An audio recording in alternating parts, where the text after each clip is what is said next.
This is Susan Viebrock of Telluride Inside and Out.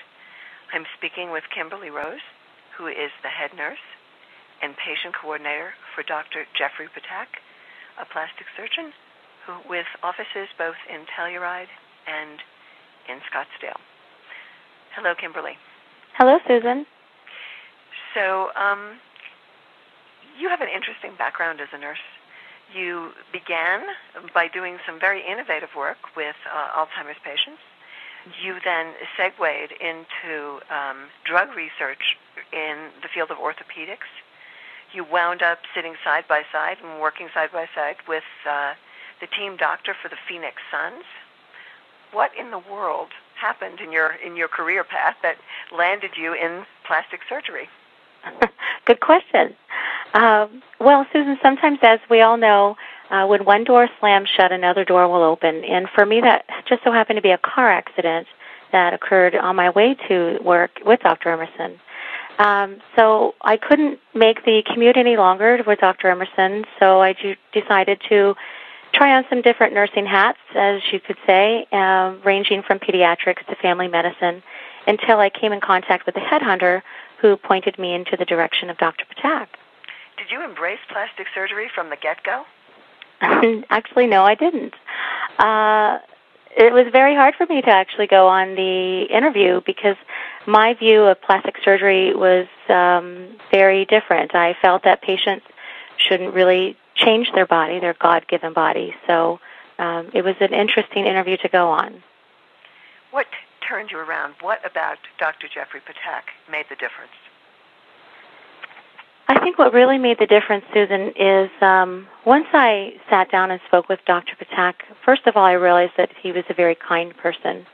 And as maybe a lot of us know, surgeons don't really have that great quality normally. But he's also a very good listener. He's very much interested in the answers that people provide to him. As well as after working with him for quite some time, I've realized he's a very deep scholar in his field. He's always trying to improve his skills, and he's always studying and coming up with the very next procedure to take on. And his approach to plastic surgery, could you sum that up? His overall approach to plastic surgery is very conservative. I really feel like Dr. Ptak performs the minimum required to make the maximum impact to achieve the patient's objective. So he's a listener, he's a scholar, and he's conservative in his approach. Absolutely. So now you specialize in the practice, besides all of the administrative work that you do for Dr. Ptak. Procedurally, you specialize in lasers. What drew you to lasers? Well, what drew me to laser is initially what drew me into nursing, Susan. I just love the patient contact. And laser is a great tool that allows me to make a visible difference within the scope of my practice for our patients. Wonderful. Well, it's summer, and we're going to be bearing it all. So the deeper subject of today's podcast is hair removal.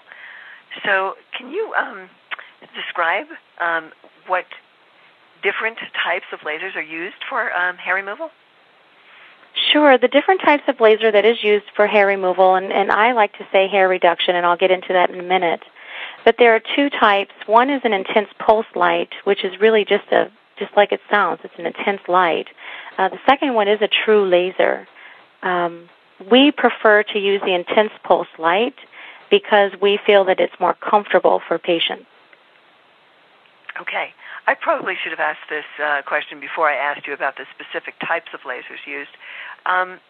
What types of hair do lasers treat? I understand there's more than one type of hair on our bodies. What do the lasers address? Correct.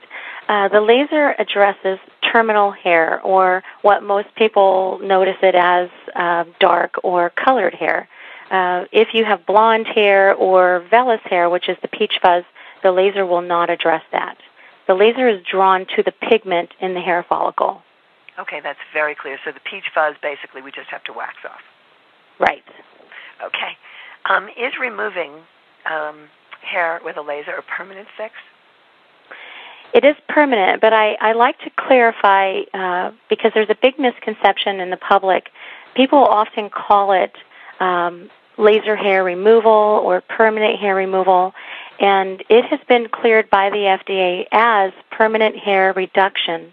And what that means is by performing these treatments, every 6 to 8 weeks, you're getting 95% of permanent hair reduction. Okay.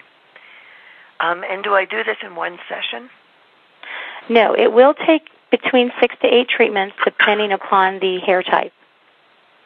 Okay. Is it painful, dangerous?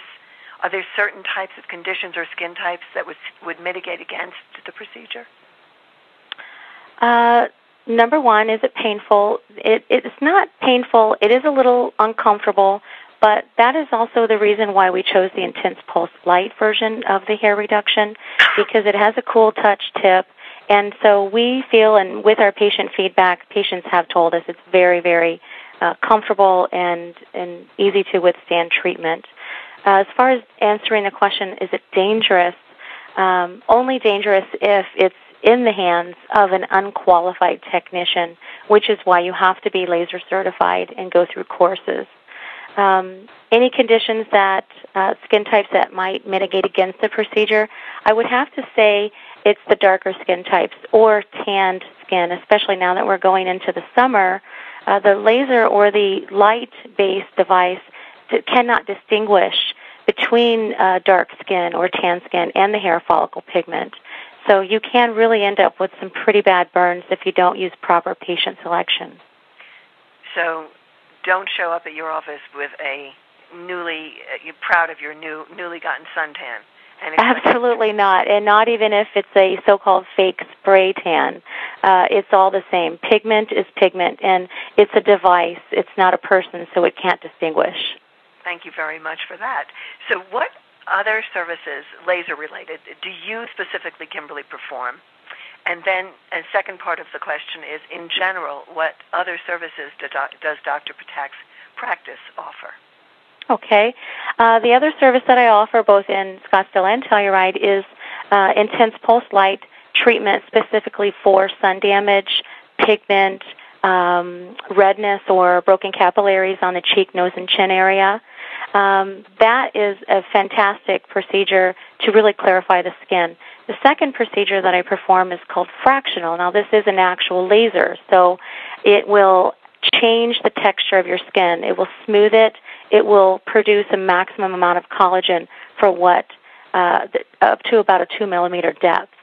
As far as Dr. Ptak, he performs procedures ranging from Botox and injectables to a full range of aesthetic surgery of the face and body, both in Telluride and in Scottsdale.